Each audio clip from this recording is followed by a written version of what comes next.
Yo, what is up everyone? This is OJ over here from PlayerEssence and welcome to the PE news video. Today, we've got a bunch of great topics to get into, so let's go ahead and jump right in. So the Legend of Zelda Breath of the Wild does have a massive open world to explore, but how big is this open world and how big is it compared to other open world or open styled games? So at last year's E3, Nintendo said the Great Plateau represents an extremely small percentage of the game, even though it was a pretty spacious lot itself. So just how big is this game, The Legend of Zelda Breath of the Wild? Well, a Reddit user has put together a handy dandy estimate of the rough size comparison based on various calculations, and the results are right here. The Wind Waker size is a little off, but the others should be somewhat close to what you are seeing at this point. And if you go through this list here, or this map I should say, it's actually quite staggering how big The Legend of Zelda Breath of the Wild is. Right down here, you actually see it compared to Skyrim,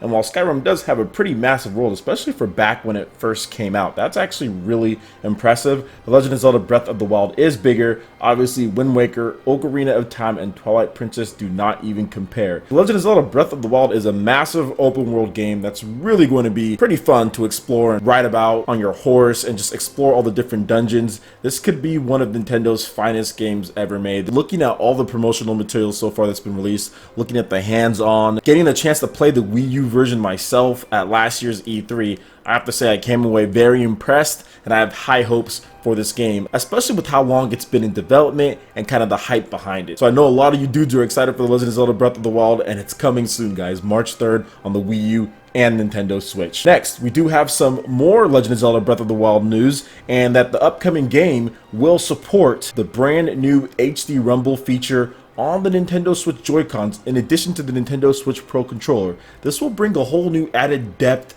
and immersion into the game. And HD Rumble, like I've said before, a lot of people are writing this feature off, but it's actually a really cool feature. And what it does is it actually puts individual like motors for like rumble. So let's say the standard rumble that you have in any other controller out there, well, they have individual rumbles to where you can actually feel the sensation in that certain area. So to the right or to the top of the joystick, or to the left or to the right. It's a really unique feature that could benefit in many games, in my opinion, because Nintendo was one of the originators of the Rumble with the Rumble Pack back on the Nintendo 64. So the fact that they're taking it to the next level here after a few generations of it just being the same and everyone just copying them, I think it's cool that they actually innovated with this feature and put it into both controllers, not just the Joy-Cons, but also the Nintendo Switch Pro Controller, because that's the controller that I'm going to be playing The Legend of Zelda Breath of the Wild on. So I think this is an exciting feature, and it's something, once again, just not only to sell the Joy-Con controllers to you, but also to sell the Nintendo Switch Pro Controller, and the Legend of Zelda Breath of the Wild being the superior version on the Nintendo Switch. And more Legend of Zelda Breath of the Wild news. So there was a rumor a little bit ago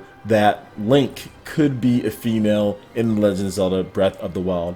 And although that was debunked, in the future there is a possibility of a female protagonist. This is what Eiji Aonuma had to say to Eurogamer on the matter. Quotations: I seem to remember 3 years ago when we showed the first trailer at E3, I said something along the lines of, I never said that Link would necessarily be male, or something along those lines, and that got taken out of context and turned into a rumor that took on a life on its own.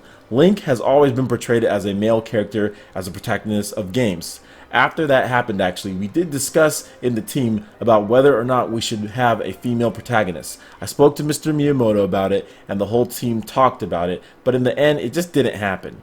On Wii U, of course, there's already Hyrule Warriors, where Princess Zelda is a playable character, and there's actually quite an assortment of characters, including several female ones, and that title is already available, of course. So, looking to the future, talking about the possibility of having a playable female protagonist, I'd say yes, it's a possibility. So if you want to check out the full article, you can see that in the description below, but I do want to talk about this because this was like a big deal to so many people, and so many people put up videos why Link needs to be male, why Link should be female, and all this stuff, and I'm like, I don't care. I just want to play. Link is a freaking mute half the time in all of these games. He doesn't talk at all. He just goes ha ha, and he doesn't really do anything. I mean, obviously he shows some expression here and there, but overall he's just really just supposed to be you in there, right? Or just your own opinion of him. It's about the gameplay. It's about collecting items, it's about solving puzzles, it's about doing the dungeons. It's not like it's freaking Nathan Drake or something out there that's fully voice acted and animated and all this stuff and has a